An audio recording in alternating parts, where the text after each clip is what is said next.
Prince Andrew strikes back. Hello, I'm H.G. Tudor. I've explained elsewhere that Prince Andrew is a narcissist. He's a different type from that of Harry's wife and also his brother Charles. And he, of course, has been lying low as a consequence of his narcissism, recognising that that's the most appropriate response for him to assert control over those that threaten his sense of control, namely by repeating the allegations of him being a paedophile, although more accurately it should be a hebephile, but nevertheless suggesting that he's some kind of sex offender, following the allegations that were made against him by Virginia Giuffre and the settlement of her claim against him. Andrew, ordinarily a gruff, haughty, arrogant individual who has been caricatured in the Windsor's television programme as someone who's always slapping the arse of Fergie and playing pranks on her whilst helicoptering around Britain and doing dodgy deals with people from the Middle East, is an individual that is naturally fits within the description of an appropriate kind of narcissist. He operates with a rampant sense of entitlement. He goes where he wants, he says what he wants, and bugger you if you get in the way. He has an absence of emotional empathy. He exhibits a lack of accountability for his behaviours. Witness the various instances that I've detailed in the parts about him. He shows arrogance, he holds court, he's dismissive, he thinks people are stupid and beneath him.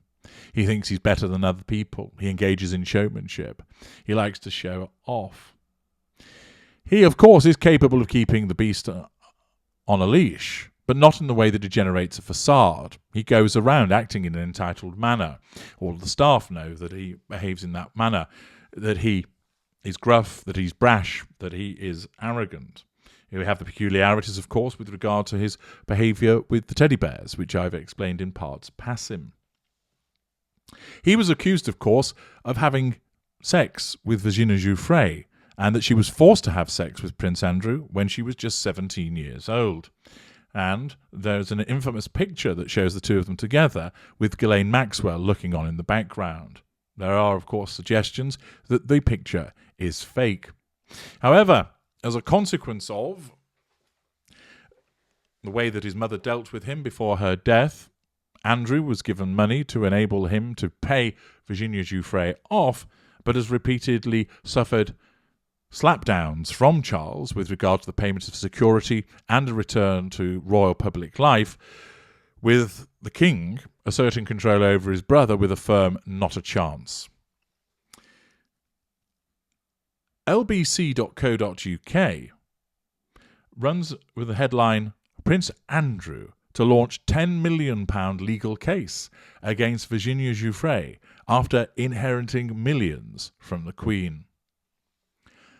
The article by Kieran Kelly tells us Prince Andrew has plans to launch a £10 million legal challenge against Virginia Giuffre over claims she was forced to have sex with him when she was 17 years old. The launching of legal action, of course, is a method of nullifying a threat to control and asserting control over an appliance. It may also lead to the provision of fuel and a potential residual benefit, for instance, freedom, clearing of name, management of facade, and receipt of money. The Duke of York, who was stopped from using his HRH title after reaching a settlement with Miss Giuffre last year, has always denied her claims. Denial, first line of the twin lines of narcissistic defence, and did not accept culpability.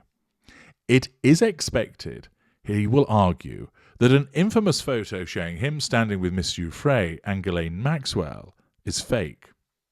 Nullification of threat to control, utilisation potentially of the truth. If it is, the prince has been given renewed hope after Miss Giuffre, 38, withdrew separate sex abuse allegations against lawyer Alan Dershowitz after saying she may have made a mistake.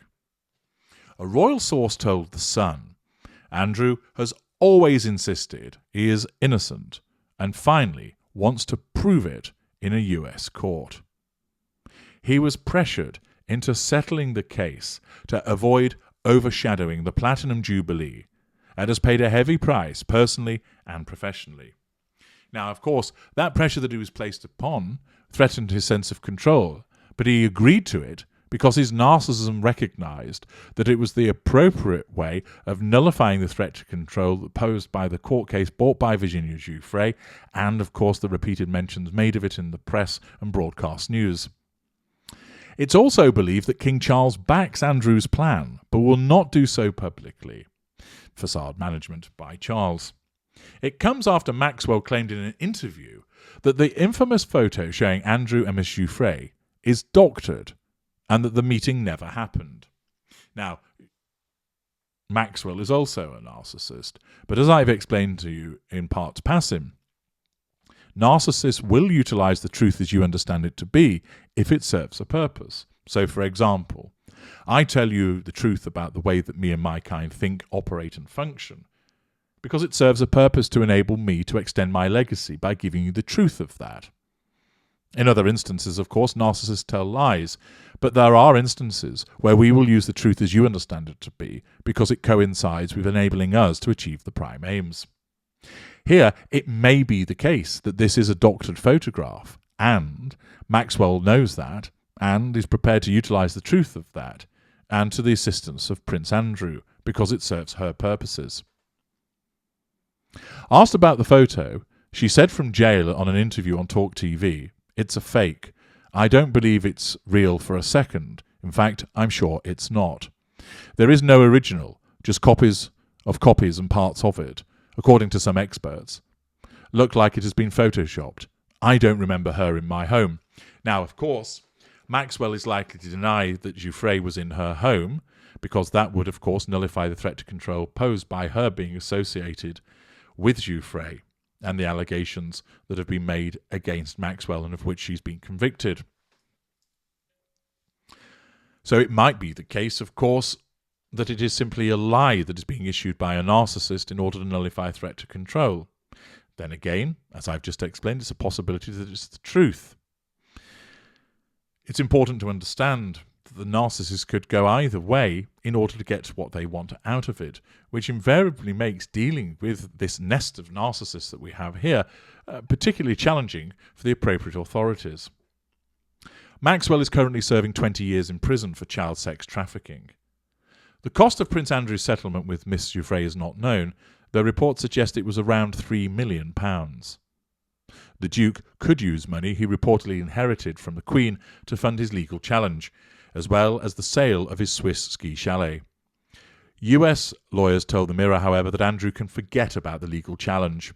Lisa Bloom, who represents several of Jeffrey Epstein's victims, said it's not going to happen.